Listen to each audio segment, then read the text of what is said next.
थोड़ी सी अपेक्षाएं आप लोगों से और है।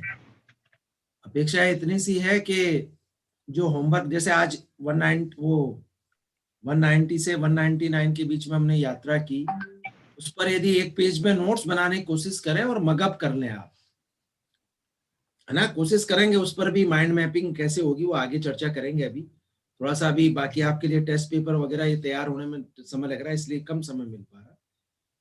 चलिए, constitution of India by Mrs Rekha Khandelwal, और पीछे हम यूनियन को पूरा घूम चुके हैं।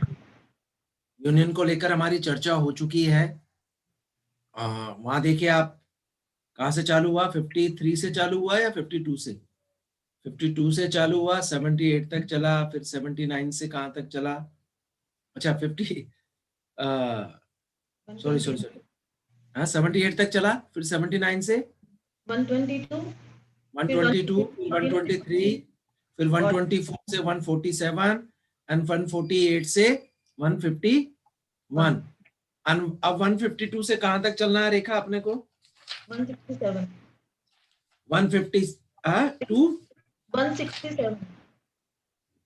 अच्छा नहीं, वैसे पूरा ये जो पार्ट है, पार्ट 6 स्टेट को लेकर बातचीत करता है। 6 पार्ट में डिवाइड।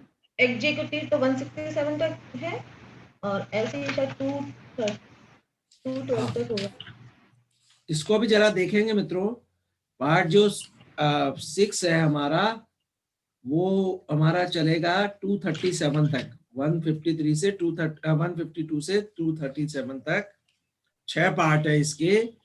यहाँ एक एक्स्ट्रा पार्ट हो जाता है, वहां 5 पार्ट थे यूनियन में, है ना, और यहाँ स्टेट में 6 पार्ट हो गए, है ना, 5 और 6। कभी कभी इंटरव्यू में क्वेश्चन पूछ लिया जाए, वैसे भी आपकी बिल्डिंग मेकिंग के लिए जरूरी है।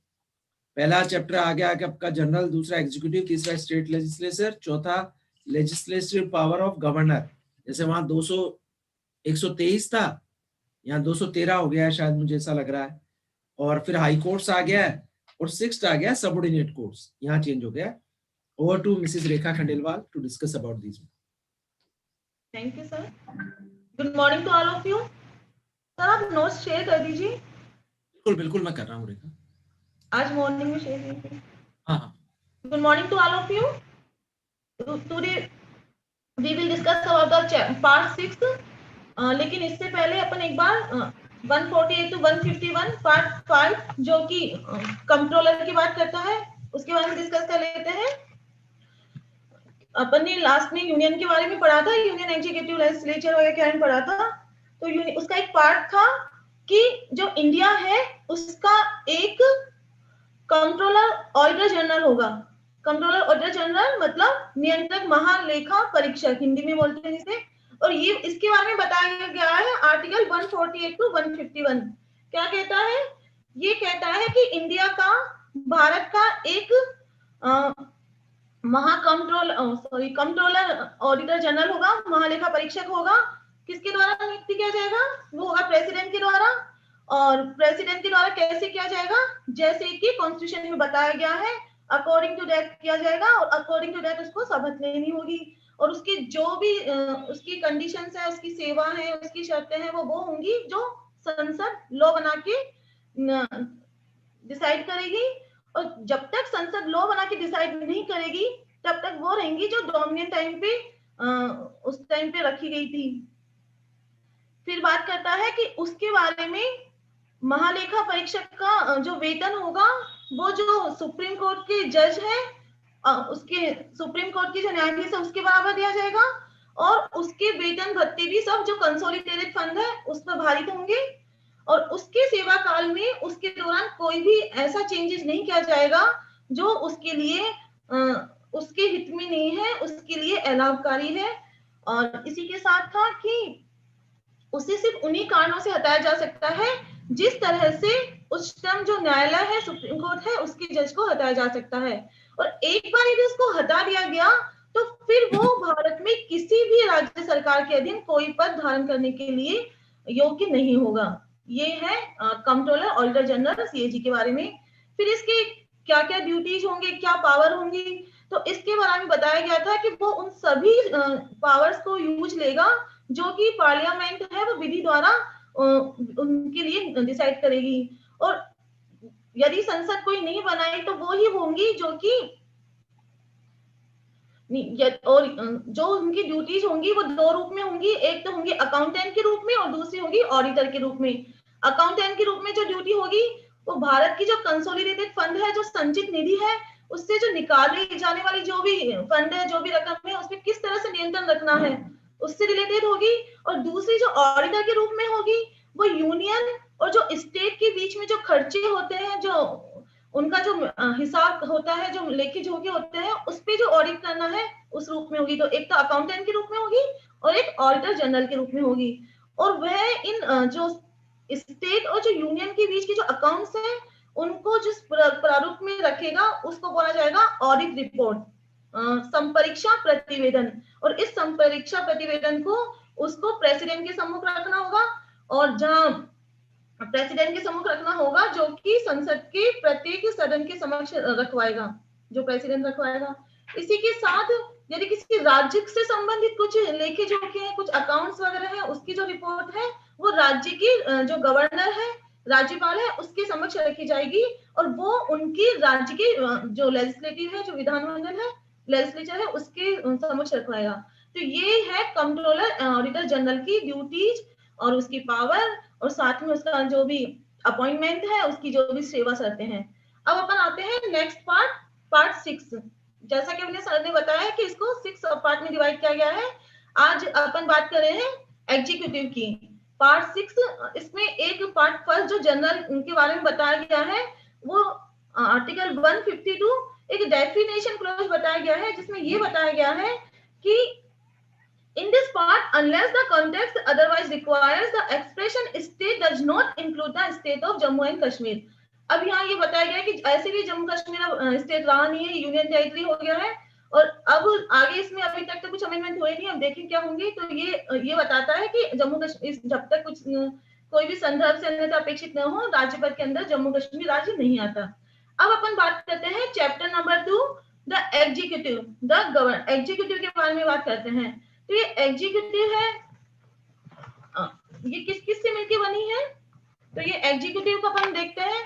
तो एग्जीक्यूटिव है, ये है governor, chief minister, council of ministers and advocate general of state.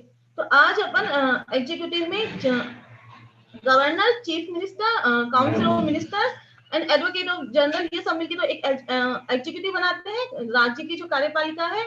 अब अपन कौन कौन से इसमें आर्टिकल से अपन देखते हैं। आर्टिकल 153 बात करता है गवर्नर्स ऑफ स्टेट, राज्य के राज्यपाल के बारे में। आर्टिकल 154 बात करता है executive power of state. Article 155 deals about the appointment of the government, राज्यपाल की जो भी नियुक्ति जैसे भी होनी है। Article 160 deals about the term of office of governor. Article 157 deals about the qualification for appointment as governor.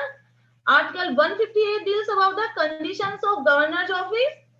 Article 159 oath or affirmation by the governor. And Article 60 discharge of the functions of the governor in certain contingencies. Article 161 power of the governor to grant pardons and others. Article 162 powers of governor to grant pardons or etc. and to suspend, remit or commute sentences in certain cases. फिर आ जाती है अपनी council of minister, वो governor की बात हो गई। फिर अपनी काउंसिल ऑफ मिनिस्टर जो आर्टिकल है 162 and 164, council of ministers to aid and advise governor. 164 deals about the other provisions as to minister. Then we come to the advocate general for the state, और उसके लिए जो article है 165। और then we come to conduct of government business, article 166। And article 167 है duties of chief minister and as respects the furnishing of information of government. तो इस तरीके से आर्टिकल 153 टू 167 मिला के एक एग्जीक्यूटिव बनाते हैं किसकी, स्टेट की। अब अपने सामने क्वेश्चंस आ रहे हैं कि हु इज ए गवर्नर। अपन ने भी गवर्नर की बात की, तो यहाँ क्वेश्चन अराइज होते हैं कि who is a governor. After all governor है कौन, राज्यपाल है कौन, हिंदी में राज्यपाल। Then how is a government appointed, कैसे अपॉइंट किया जा सकता है गवर्नर को। What is the term of the governor office, उसके लिए कौन सी टर्म्स है उसके पद के लिए जो, then who is qualified to become a governor, कौन सी क्वालिफिकेशन होनी चाहिए, क्या योग्यताएं हैं, what are the conditions of his office, उसके पद के लिए कौन सी कंडीशंस है, and what are the powers and functions of the governor, what is the constitutional positions of governor. इन सभी क्वेश्चंस को सारे आंसर्स ये आपको मिलेंगे आर्टिकल 153 टू 167 के बीच में। अब अपन बात करते हैं आर्टिकल, अब अपन बात करते हैं हु इज गवर्नर।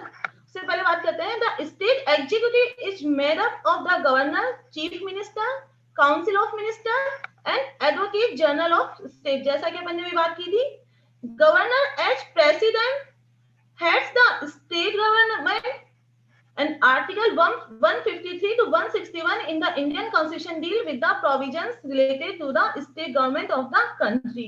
तो who is the governor, who is a governor, इसके बारे में बात कर रहा है आर्टिकल 153 कह रहा है governor is a nominal executive head of the state और constitutional head and at the same time he is the agent of the center as the union government nominates the governor in each state. However, one person can be appointed governor for 2 or more states. यही बात कर रहा है article 153 का provision. मतलब जैसे कि president के बारे में अपन ने पढ़ा था यूनियन में कि प्रेसिडेंट था, एक कॉन्स्टिट्यूशनल हेड था और एक लेकिन वो नॉमिनेट था, और इसी तरीके से जो गवर्नर है वो स्टेट के लिए कॉन्स्टिट्यूशन हेड है और एग्जीक्यूटिव हेड भी माना जाता है, और लेकिन वो जिस तरह से प्रेसिडेंट एक नॉमिनल एग्जीक्यूटिव हेड था उसी तरीके से गवर्नर भी यहाँ नॉमिनल एग्जीक्यूटिव हेड है।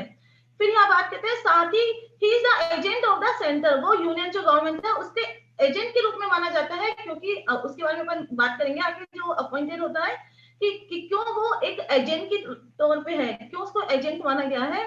देन और एक ही यहाँ पे एक प्रोविजन दिया गया है आर्टिकल 153 का प्रोविजन ये कहता है कि एक जो गवर्नर है वो एक से अधिक स्टेट के लिए भी हो सकता है, तो ये बात कर रहा है article 153। Then we come to article 154 executive power of the state, राज्य की कार्यपालिका शक्ति। तो article 154 deals about the executive power of the state is vested in the governor. He shall exercise the executive power either directly or through office subordinate to him. मतलब जो भी executive power है राज्य की वो किस में निहित है, वो गवर्नर में। जैसे अपन ने यूनियन में पढ़ा था वहां प्रेसिडेंट में थी, उसी तरीके से यहाँ पर गवर्नर में है। वो he shall exercise the executive power, या तो वो डायरेक्टली सारे एग्जीक्यूटिव पावर जो भी कार्यपालिका शक्ति है उसको यूज लेगा, और through office subordinate to him, या फिर जो उसके सबऑर्डिनेट जो अधिकारी है जो भी उसके अंडर में है उनके द्वारा वो उससे यूज लेगा। अब यहाँ पे जो सबऑर्डिनेट जो ऑफिस है उसका क्या मतलब है, जो कौन है उसके सबऑर्डिनेट, तो इसके बारे में केस है, केस लो एम्पर वर्सेस शिवनाथ बनर्जी और इंडिया रिपोर्ट 1942 प्रीवी काउंसिल 102। इसमें बताया गया है the expression officer subordinate to him include a minister of the state, state के जो मिनिस्टर है वो उसके सबऑर्डिनेट ऑफिसर होंगे। तो इस तरह से वो डायरेक्टली सेल्फ या फिर जो भी मिनिस्टर वगैरह है उनके द्वारा एग्जीक्यूटिव पावर को यूज ले सकता है। Then we come to next, how is a governor appointed.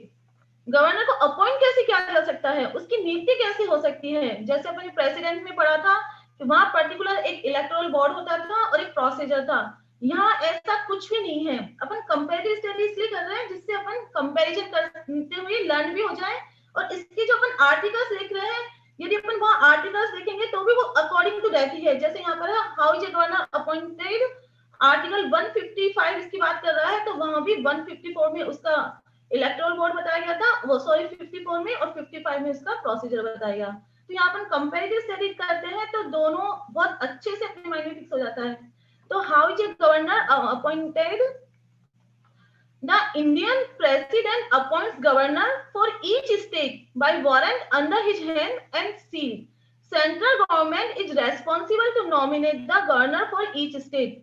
जो आर्टिकल 155 है वो बात करता है कि जो प्रेसिडेंट है इंडिया का प्रेसिडेंट वो अपना गवर्नर को नियुक्त करता है, या इसके लिए कोई प्रोसेस नहीं है कि वो डायरेक्ट या इनडायरेक्ट जो भी पहले था वोटिंग प्रक्रिया वगैरह थी, ऐसा नहीं है। यहाँ डायरेक्ट जो प्रेसिडेंट है वो गवर्नर को स्टेट के लिए नियुक्त करेगा। कैसे? By warrant under his hand and seal, signed और सील के जो भी उसका वारंट है, जो भी उसका लेख है, उसके द्वारा वो उसको नियुक्त करेगा। देखिए ना, central government is responsible to nominate the governor for each state. और इस तरह से जो सेंट्रल गवर्नमेंट है जिसमें प्रेसिडेंट आता है, जो भी सेंट्रल गवर्नमेंट आ रही है तीनों मिला के, क्योंकि जो भी प्रेसिडेंट है वो अपनी काउंसिल, मिनिस्टर ऑफ काउंसिल से कंसल्टेट करके कोई भी काम करता है। तो इस तरीके से जो सेंट्रल गवर्नमेंट है is responsible to nominate the governor for each state. Every state के लिए सेंट्रल गवर्नमेंट रेस्पॉन्सिबल है गवर्नर को नॉमिनेट करने के लिए। अब यहाँ हम बात करते हैं कि unlike election of president there is no direct और indirect election for the post of governor. जैसा कि अपन ने बात करी थी कि प्रेसिडेंट की तरफ कोई डायरेक्ट इनडायरेक्ट इलेक्शन नहीं है। The office of a governor is not a part of the union executive. जो गवर्नर का जो ऑफिस है, जो पद है, वो किसी भी यूनियन जो एग्जीक्यूटिव है उसका पार्ट नहीं है। Is an independent constitutional office, ये इंडिपेंडेंट कॉन्स्टिट्यूशनल ऑफिस है। The government doesn't serve the union government and neither is subordinate to it, ना तो उसके subordinate है और ना ही वो उसके लिए सर्विस करती है। The nomination of a governor by the union and his appointment by the president in India it's based on the Canadian model of government। और जो कनाडिया का जो है, कनाडा का है, उससे लिया गया है। अभी अपने यहाँ बात की थी कि जो गवर्नर का जो ऑफिस है, ऑफिस ऑफ गवर्नर है, वो इंडिपेंडेंट है। इसके बारे में एक केस लॉ भी है, इसके बारे में एक केस लॉ है।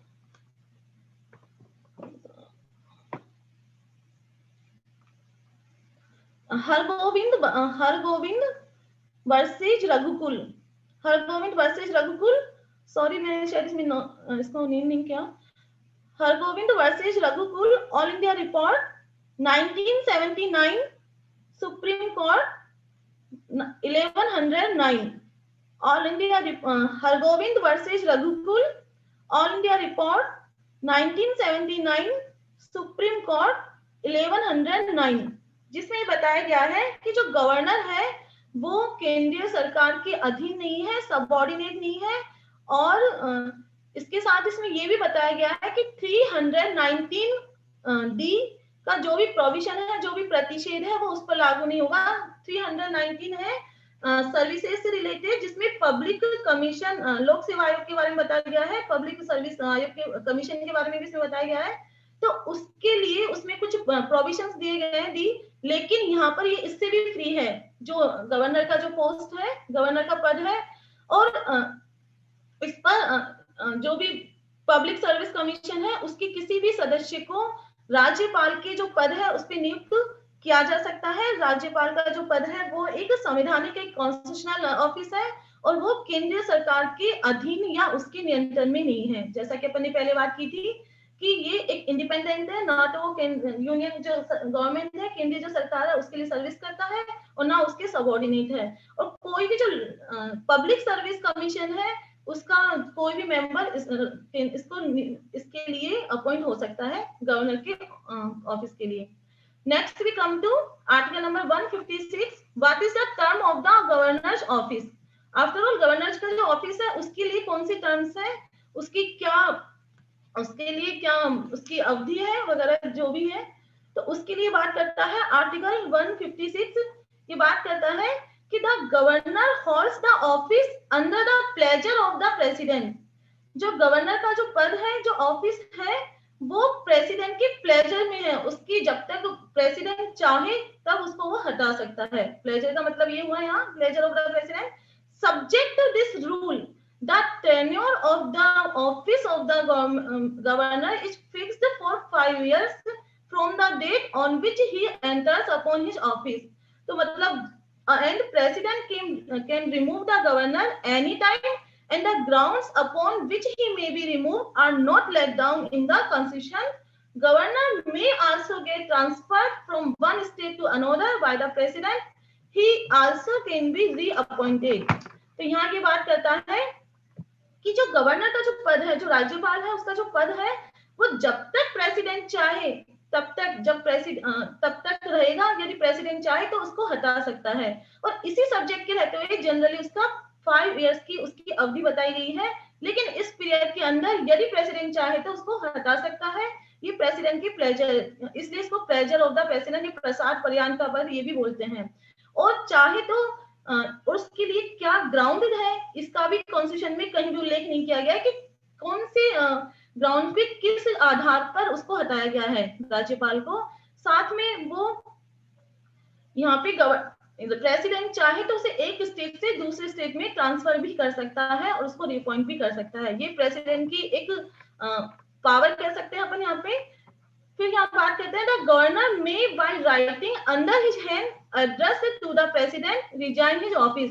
और एक तो प्रेसिडेंट हटा सकता है उसको, उसकी जो भी ऑफिस है उससे जो, और उसके लिए पर्टिकुलर क्या ग्राउंड्स है वो अभी तक कॉन्स्टिट्यूशन में तो कहीं नहीं दिए गए हैं। और जर्नलिस्ट को उसके रूल में रहते हुए 5 इयर्स का उसका टर्म बताया गया है। साथ ही एक जो गवर्नर खुद है वो भी अपना जो प्रेसिडेंट है उसको अपने साइन करते हुए लिखित प्रारूप में अपना रिजाइन दे सकता है, अपना त्यागपत्र दे सकता है। और इसके साथ यहाँ प्रोविजन दिया गया है, the governor shall continue to hold office until his successor enters upon his office. जब तक उसके पद पर उसका सक्सेसर, उसको संभालने वाला, उसका उत्तराधिकारी जो भी आगे है वो नहीं आता, तब तक उसे अपने जो गवर्नर का पद है उस पर बना रहना होगा।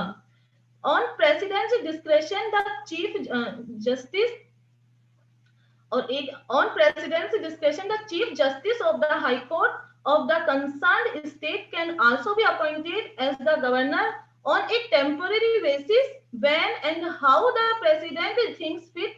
तो एग्जाम्पल जैसे on the governor's death chief justice of high court can be appointed as the governor. जैसा कि अपन ने प्रेसिडेंट में पढ़ा था कि प्रेसिडेंट का पद खाली नहीं रहता, उसकी अनुपस्थिति में वाइस प्रेसिडेंट और वो नहीं होगा तो फिर जो सुप्रीम कोर्ट का जो जज होगा वो होगा।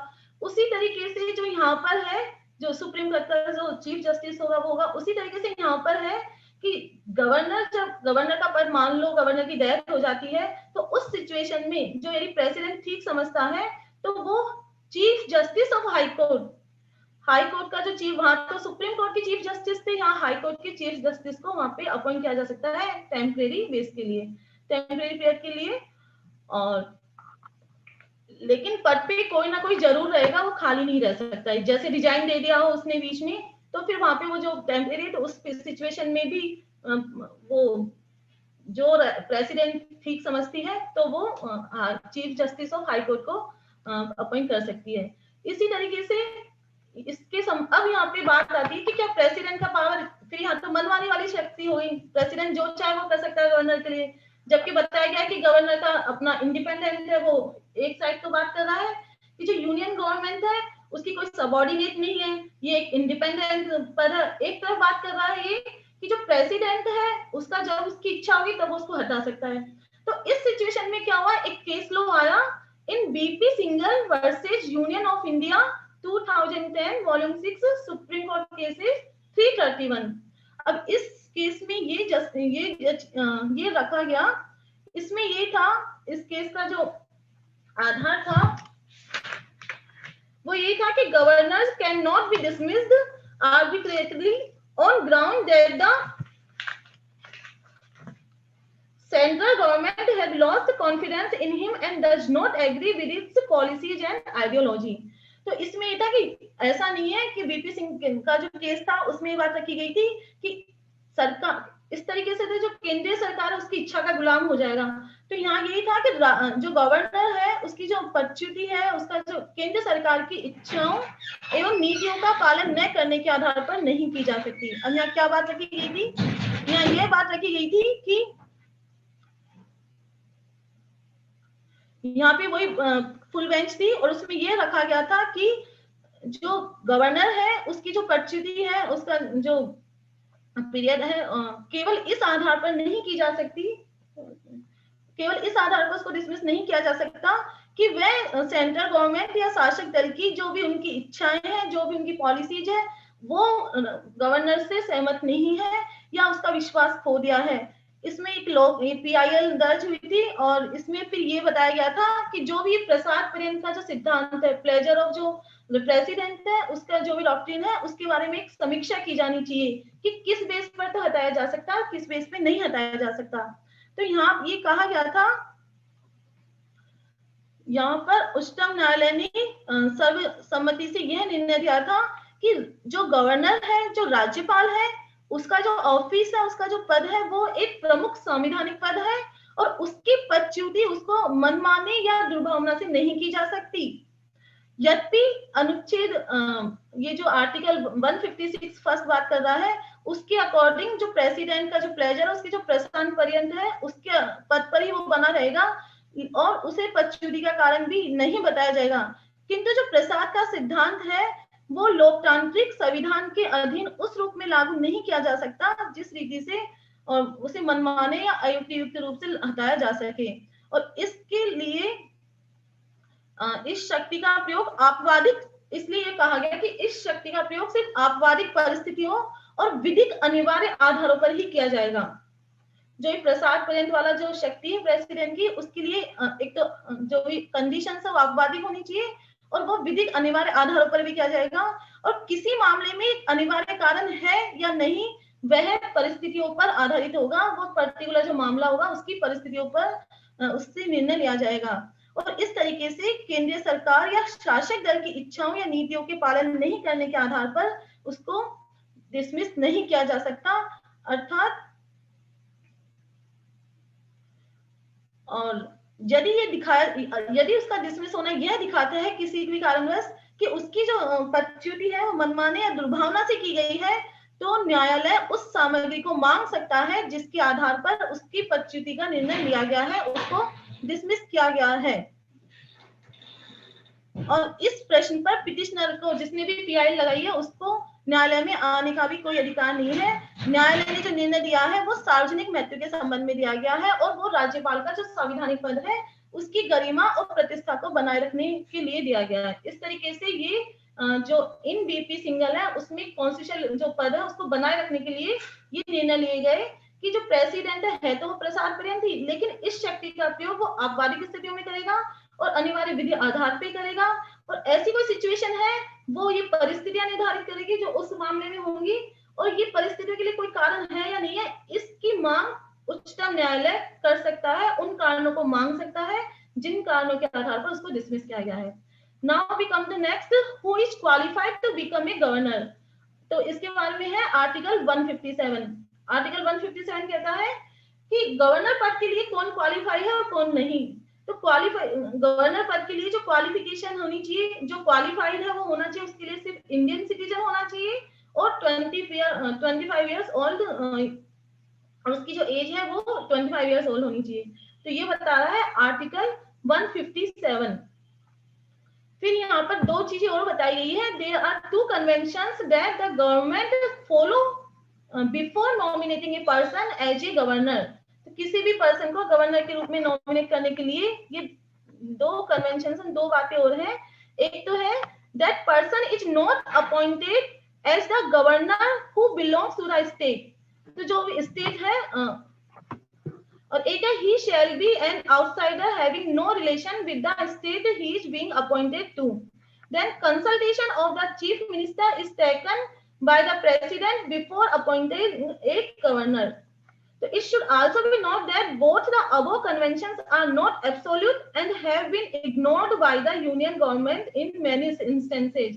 तो जो भी है मेन तो है कि 35 इयर्स होनी चाहिए और इंडियन सिटीजन होनी चाहिए। यहाँ पे बताया गया कि जो चीफ मिनिस्टर है वो प्रेसिडेंट, गवर्नर की अपॉइंटमेंट से पहले चीफ मिनिस्टर का कंसल्टेशन होना ही चाहिए। और इसी तरीके से कि वो अदर जो भी स्टेट है, he shall be an outsider having no relation with the state he is being appointed. जिस स्टेट से वो गवर्नर के लिए अपॉइंट हो रहा है उससे कोई रिलेशन नहीं होना चाहिए, इस तरह से बताया गया, लेकिन ये एब्सोल्यूट नहीं है। Now we come to next, what are the conditions of his office? उसके ऑफिस, उसके पद के लिए जो कंडीशंस है, जो शर्तें हैं, वो क्या है? तो इसके बारे में बात करता है आर्टिकल 158। आर्टिकल 158 कह रहा है he cannot be a member of House of People and House of State। ना तो वो हाउस ऑफ पीपल का और ना वो हाउस ऑफ स्टेट का मेंबर होना चाहिए। If he had been a member of either of the house, he should vacate the seat on his first day as governor in the office. यदि by chance वो किसी का member है तो जिस दिन से उसने गवर्नर का पद ज्वाइन किया है उसी दिन से वो वैकेट हुआ माना जाएगा, हो जाना चाहिए, वैकेट होना चाहिए इसको। Then he should not hold any office of profit, ना वो उसका लाभ का कोई पद भी उसका नहीं होना चाहिए, जैसे कि अपने प्रेसिडेंट में भी बात की थी ये सब।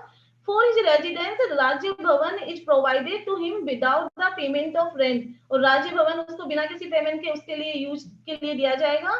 Parliament decides his emoluments, allowances and privileges, और पार्लियामेंट जो भी संसद और विधि बनाकर उसकी जो भी इमोल्यूमेंट्स है, जो भी अलाउंसेज है, जो भी प्रिविलेजेज है, वो सब पार्लियामेंट है वो डिसाइड करेगी। और यदि इस तरह से नहीं किया गया है तो वो होगा जब सेकंड शेड्यूल में बताया गया है। सेकंड शेड्यूल में जो भी प्रिविलेजेज बताए गए हैं, जो भी एमोल्यूमेंट्स बताए गए हैं, उनका वो अधिकारी होगा। देन है when a governor is responsible for 2 or more states, the emoluments and allowances payable to him are shared by the states in such proportion as the president may determine। और यदि जहां अपन बात कर रहे थे कि एक जो गवर्नर है वो दो स्टेट का भी हो सकता है, तो फिर उसके जो भी अलाउंसेस होंगे, जो भी प्रिविलेजेज होंगे, वो जो प्रेसिडेंट है डिटरमाइन करेगा, जो भी उसका प्रोपोर्शन अनुपात निकालेगा, अकॉर्डिंग टू दैट होगा। Then parliament can not diminish his emoluments and allowances during his term of office, और जो पार्लियामेंट है वो किसी भी तरीके से उसकी जो भी उसको अलाउंस है, जो भी उसके वेतन भत्ते सुख सुविधाएं वगैरह मिल रही है, उनमें वो डिमिनिश नहीं कर सकती, उसमें कमी नहीं कर सकती। He is given immunity from any criminal proceedings even in respect of his personal acts, जैसा कि उसकी जो प्रिविलेजेज है उसमें बताए गए हैं कि वो पर्टिकुलर क्रिमिनल प्रोसीडिंग्स है उसको भी उसमें इम्यूनिटी दी गई है, और इसी तरीके से उसके पर्सनल एक्ट के लिए भी उसमें इम्यूनिटी दी गई है, उससे उनको उन्मुक्ति दी गई है। ये एक उसका एक प्रिविलेज है कि विशेष अधिकार है। देन अरेस्ट और imprisonment of the governor can not take place, only civil proceedings can be initiated for his personal acts, that to after giving 2 months of prior notice. जैसा कि प्रेसिडेंट के मामले में था कि सिर्फ सिविल प्रोसीडिंग में ही उसके पर्सनल एक्ट के लिए वो भी 2 महीने के नोटिस देने के बाद उस पर प्रोसीडिंग की जा सकती थी। सेम इसके लिए है, गवर्नर के लिए जो भी अरेस्ट और इम्प्रिजनमेंट का है ऐसे उसको नहीं लिया जा सकता। Then we come to article 159।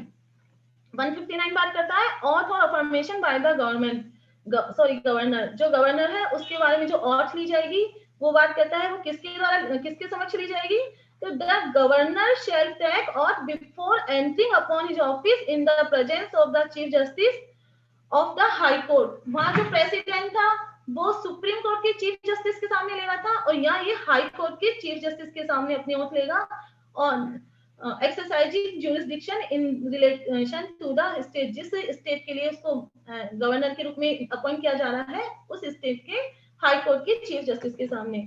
और फिर अपन करते हैं, और जबकि प्रेसिडेंट के मामले में अपन ने देखा था कि chief justice of supreme court, और जो ओथ है वो सेम है जो कि गवर्नर जो कि प्रेसिडेंट के मामले में अपन ने देखी थी। फिर अपन आते हैं article 160, that president may make such provisions as he thinks fit for the discharge of the functions of the governor of state in any contingency not provided for in this chapter. कुछ ऐसी situations आ जाए, ऐसी contingency आ जाए, ऐसी आकस्मिकता आ जाए, तो उसमें जो राष्ट्रपति है जो कि इस चैप्टर में नहीं भी दी गई है, वो राज्यपाल की जो भी एक्ट्स है उसकी करती है, उसके संबंध में कुछ भी बंद कर सकता है जैसा कि वो ठीक समझे। फिर यहाँ पे बात आती है what are the powers and functions of the governor.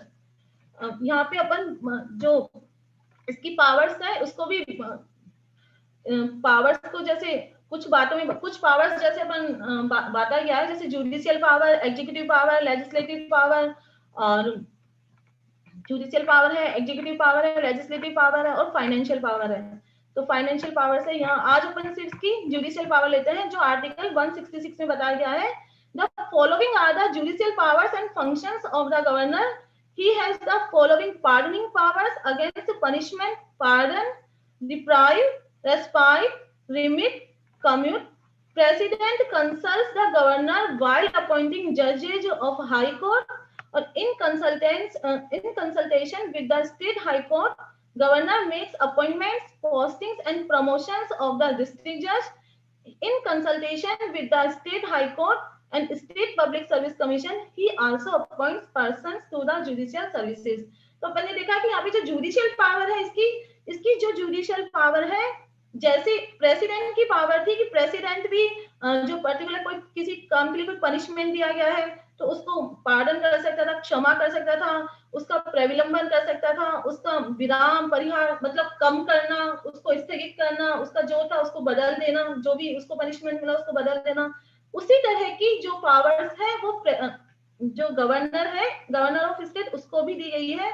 Difference सिर्फ इतना है कि जो गवर्नर की जो पावर थी, गवर्नर की प्रेसिडेंट की पावर है वो थोड़ी इसमें वाइडर ज्यादा है।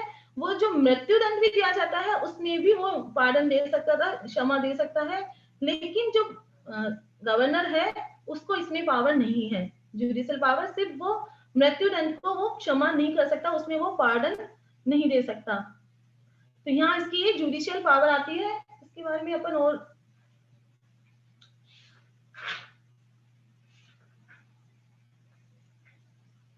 और एक है the president has exclusive power to grant pardon in cases where the sentence is death sentence, while the governor can not grant pardon in case of a death sentence. और एक है the president can pardon punishments of sentences inflicted by court martial.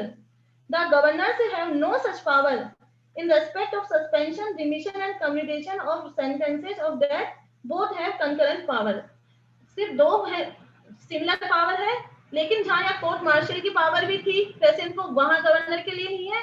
और एक जो मृत्युदंड जो था उसके लिए प्रेसिडेंट को पावर थी कि वो उसमें पार्डन दे सकता था, वो भी गवर्नर को नहीं है। अदरवाइज वो कंकरेंट पावर रखते हैं, वो that both have concurrent power इनमें। और तो जैसे अपन ने देखा रिमिशन करना, सस्पेंशन करना, और ये उसमें दोनों की सेम पावर है।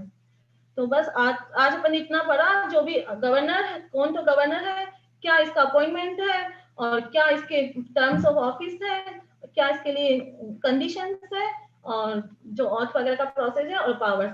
अब अपन नेक्स्ट क्लास में लेंगे। Okay sir, it's from my side now, over to you sir.